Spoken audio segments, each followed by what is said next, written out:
Hey everybody, it's Shannon from alphatrends.net. Today is Friday, December 20th, and we had a down week for the markets. Pretty much straight across the board, everything was down here, and we're only 3-4% off our all-time highs in the NASDAQ and the S&P. Some of these other groups, though, hit particularly hard, such as the Russell 2000, down 4.5%. Bonds were down 2%, which means yields went up in spite of the Fed cutting rates.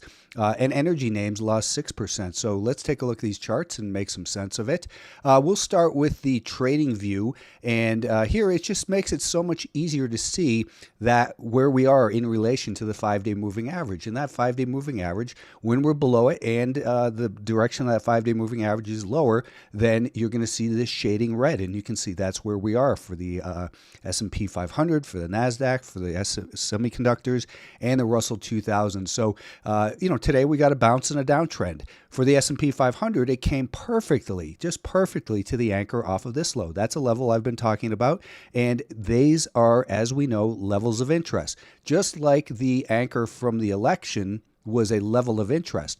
What we didn't see when it touched that was a bounce. So instead, even on the very short-term time frame, as I indicated on Twitter this week, I laid that out pretty clearly, and we were talking about the fact that prior to the Fed, we saw these lower highs in the S&P 500 and more repeated tests of support. It shouldn't have been a surprise that it got hit below that level. What surprised me was the magnitude of the decline, but the good news was I don't look to buy the dip, so it didn't matter to me. You get stopped out of positions over here and you wait for evidence that the buyers are going to be back in control. This red line is the anchor from the Federal Reserve announcement, and you can see today that we got back up above it. And now next week, we want to see it hold like this. This is something I sketched in for Twitter subscribers here today, right at this point, right as it was touching the week-to-date anchor. I said, listen, maybe it can get up to the anchor from the election, but it's more likely it's going to come down, and we want to see it test the anchor from the Federal Reserve. So that's where we are right now. Next week, we still need some work to do in order to heal this market because, of course, we're below a declining 5-day moving average. Doesn't mean the market can't turn around, but the odds are against it from turning back up. And right now, I think we're more in a day trading environment, so I day trade. By the way, speaking of trading view look, let's take a quick look at Bitcoin because, as I always say, I always forget. But Bitcoin came down perfectly right to where I've been talking about the last couple weeks that I wanted to see it come down to, and that I, in fact, had a bid in there. I got filled on my buy right in here, right at the anchor from the election, and I sold some right up in here. You can see those on Twitter. Those were open to the public, not just the Twitter subscribers. So I had mentioned it right here this morning, and I had mentioned it right there as I sold half of what I purchased back. I'm still holding some Bitcoin, but I still think it's going to need some time to settle down, and I don't want to be left holding the bag if we come back down lower. So back to the S&P 500. Next week, we'd like to see some recovery action in here, and I'm not convinced that we've seen the low yet. It's a nice bounce, but it's a bounce below a declining 5-day moving average, and it can be traded for a day trade, is what I did today. But I didn't hold what I purchased here in these indexes because I don't trust them while they're below the declining 5-day moving average. And back to Bitcoin. Bitcoin is the only market that I ever buy the dip on where I stick a bid in and buy into weakness, simply because it is got nothing to do with fundamentals of that market. I believe it's more about the emotions, and there's a lot of emotions in there. And the anchor from the election is the logical place to stick in a bid. So anyways, the NASDAQ rallied up to the anchor from the beginning of the month today, was also below the week-to-date anchor, and then it failed in there. So this market sold off a little bit more at the end of the day because it's below the anchor from the Federal Reserve. Next week, what we'd like to see in these markets, ideally, a shakeout below this low, some real panic, create some sideways action and then recover. I don't, however, think that that's likely. I think that's what's more likely in here is maybe a test of the election anchor. That's that black line. Come back up, let this volatility settle down a little bit, and then perhaps it begins to recover a little bit more. Here's the 5-day moving average would look something like this, and then perhaps it can continue to move higher. But we've had a real big rally in here, and certainly some some pullback isn't a bad thing. On this daily time frame, we still have a very clear pattern on the daily time frame of higher highs and higher lows. That hasn't changed. That's still intact. So that's what we want to be aware of. And this intermediate term trend is just showing some volatility. Hopefully it resolves back to the upside, because making money on the upside is always easier, in my opinion, and in my account balance showing as well. But let's let things settle down. Don't be in a big hurry to buy the dip. If you do, know that you're buying it for a trade. The Russell 2000 is just atrocious in here. It has completely failed, as we've mentioned over and over again. It failed the anchor from the election. That's that orange line here in the daily time frame and the 20-day moving average.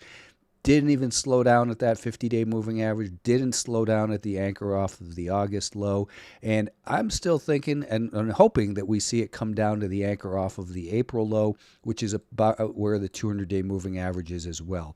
We may not get there on this push lower. We might end up doing something like this, and then perhaps coming back down like this. I'm not here to predict it, but I know that when we're below a declining 5-day moving average, rally attempts are more likely to fail than they are to reverse. So I'm on high caution here still in regards to the Russell 2000, and suggest you do the same.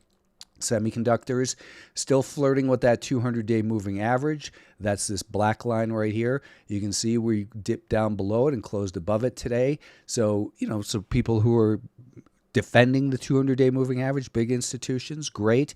We're still in this bigger range here. We've got a very choppy action here on the 30-minute time frame. So I think the semiconductors are generally just left alone in a void. The NVIDIA got a bounce off of the August low anchor, and it's behaving, better in here, but we still have on this daily time frame a very clear pattern, lower highs and lower lows. So is this going to be a lower high that maybe runs into supply at the 50-day moving average in the anchor off of the election?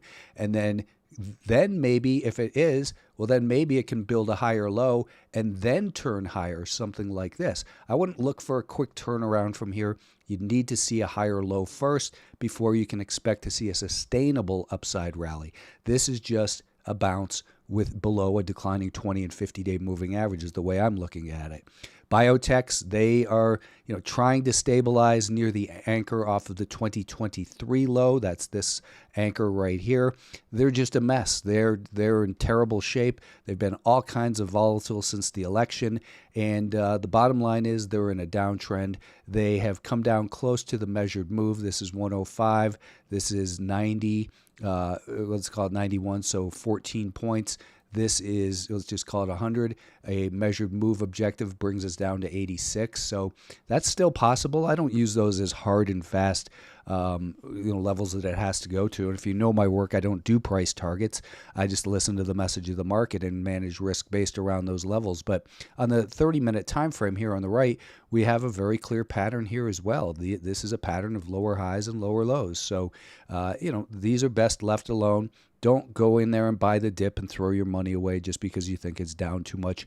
The best example of that, and I've been repeating myself over and over again, is because this is what can happen when you buy the dip. When you look to buy prior resistance because you think it's going to be support. A lot of people say, on this day, they say, oh, it has support at 94 at this level. No, it has the potential for support in that area. There was no support there. There was no support at the 20-day moving average, the 50-day, 200-day, year-to-date anchor. We just undercut this low right here. So, that's not a low for the year, but we just undercut that brief, or actually we didn't. I'd love to see it undercut that, then maybe begin a rally. But here's the anchor from the Federal Reserve. So maybe this is going to start to finally show some next week some action like this, and you can catch a nice bounce in it. But if you do, it's a bounce in a downtrend. The evidence for that bounce still is not here. We still have a sharply declining 5-day moving average. I look at it as guilty till proven innocent. Common sense tells me, wow, look at that. It's down so much, it's due for a bounce. But trading experience tells me it's stupid to just buy into that thought process, because even here on the 30-minute time frame, over and over again, lower highs and lower lows. That's what we see here. And we don't want to just see a higher high and then buy that. We need to see a higher high and a higher low and a flat to rising 5-day moving average for me to have any confidence in a bounce scenario. Let's see, bonds got rocked. The Fed cut by 50 basis points up here. They cut by 25 basis points there. That should send the yields lower. This is that 50 basis point cut in rates. This is a 25 basis point cut in rates. This was a cut in rates. Why have rates gone from 365 to 450? Because people are selling bonds. Why are they selling bonds? I don't know, but I know this. I don't want to be a buyer of bonds when they're in a downtrend. That's just dumb. They failed where they were supposed to. We spoke about this last week, that this rally had a likelihood of failing because it had a declining 50-day moving averages, and you can't trust rallies with a declining 50-day moving average. Have a good weekend. Have a good holiday, and thanks for tuning in.